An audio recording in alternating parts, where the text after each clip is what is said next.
नमस्कार, आप देख रहे हैं द न्यूज 15। मैं हूं आपके साथ अर्पिता। चलिए नजर डालते हैं आज की 15 बड़ी खबरों पे।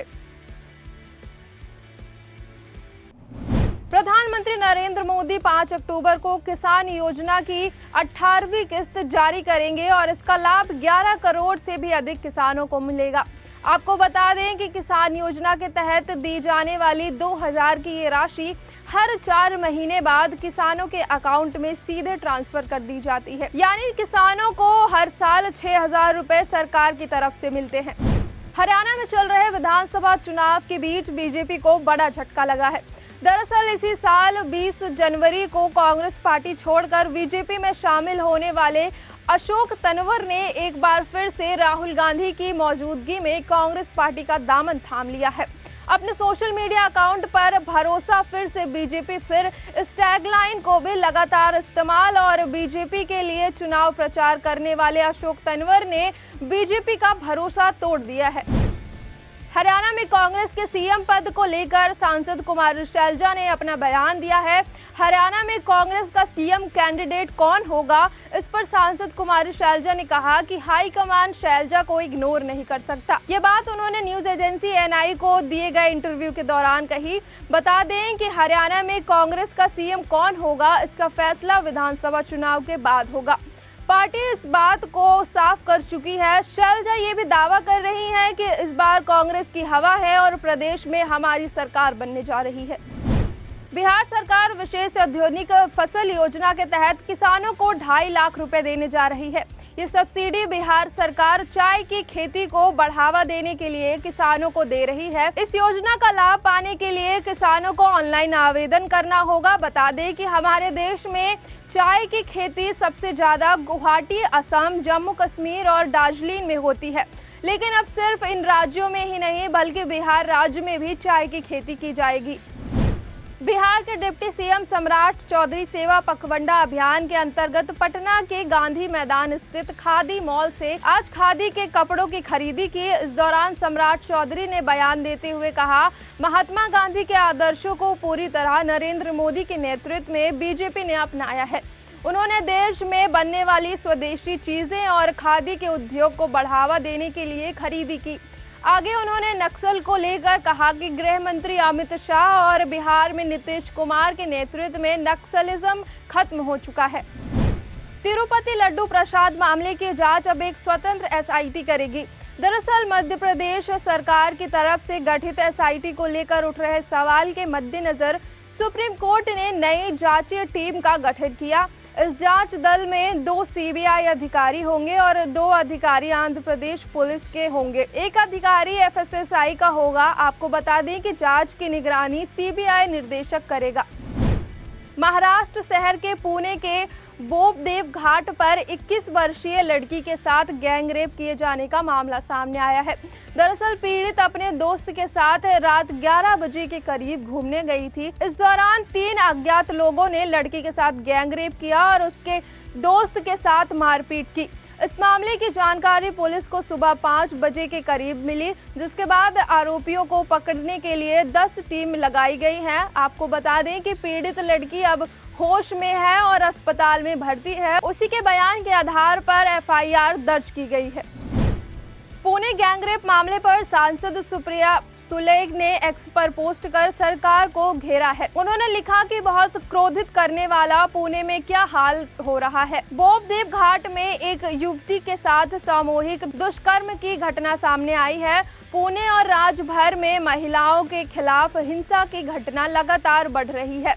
इस घटना को रोकने के लिए गृह विभाग कुछ भी करता नजर नहीं आ रहा। दुर्भाग्य से ये कहना पड़ रहा है कि महाराष्ट्र महिलाओं के लिए सुरक्षित नहीं है। सरकार को उपयुक्त घटना के आरोपियों को गिरफ्तार कर उनके खिलाफ कड़ी कार्रवाई करनी चाहिए। तिरुचिरापल्ली में गुरुवार को करीब 8 स्कूलों को ईमेल के जरिए बम से उड़ाने की धमकी मिली।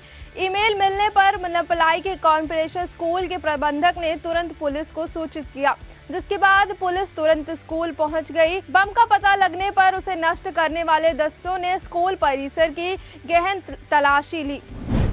उत्तर प्रदेश में शुक्रवार का दिन बेहद दर्दनाक रहा है, क्योंकि 24 घंटों में एक के बाद एक कई दर्दनाक सड़क दुर्घटनाएं हुई।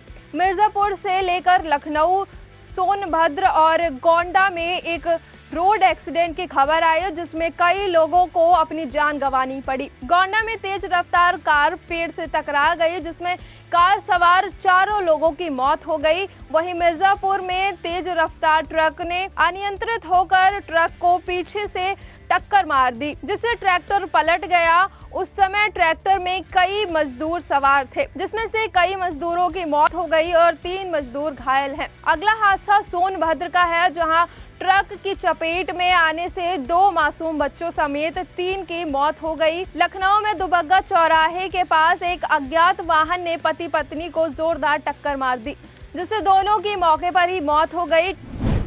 अभिनेता गोविंदा को आज दोपहर में अस्पताल से छुट्टी मिल गई। हॉस्पिटल से निकाले जाने के बाद गोविंदा को व्हील चेयर पर देखा गया। गोविंदा का हंसता हुआ चेहरा देखने के बाद फैंस ने राहत की सांस ली।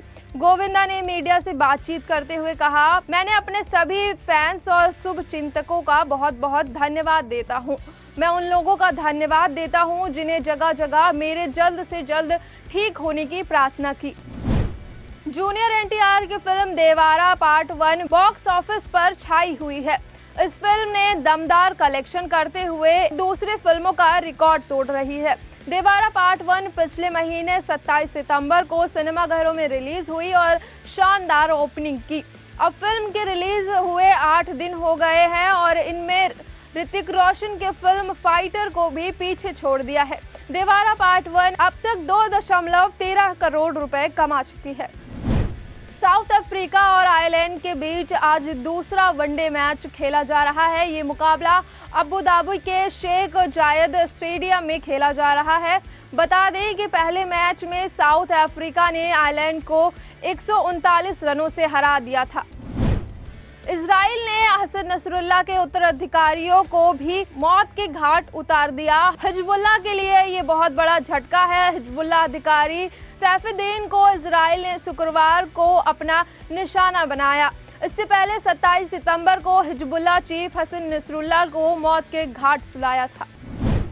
ईरान और इजराइल के बीच चल रहे इस तानातानी के बीच ईरान के सर्वोच्च धार्मिक नेता आयतुल्लाह अली खामेनेई ने इजराइल को फिर से चेतावनी दी। खामेनेई ने अपने समर्थकों और दुनिया के मुस्लिम देशों को भी आपस में एकता बरकरार रखने की नसीहत दी।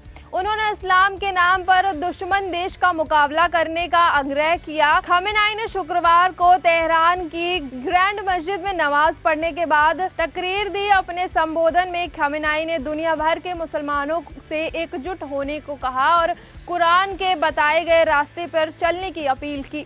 उन्होंने कहा कि ईरान ने इजराइल को जवाब दिया और जरूरत पड़ी तो आगे भी जवाब देगा। तो ये थी आज की तमाम 15 बड़ी खबरें। इसी तरह की खबरों को देखते रहने के लिए हमारे साथ जुड़े रहें और देखते रहें द न्यूज़ 15।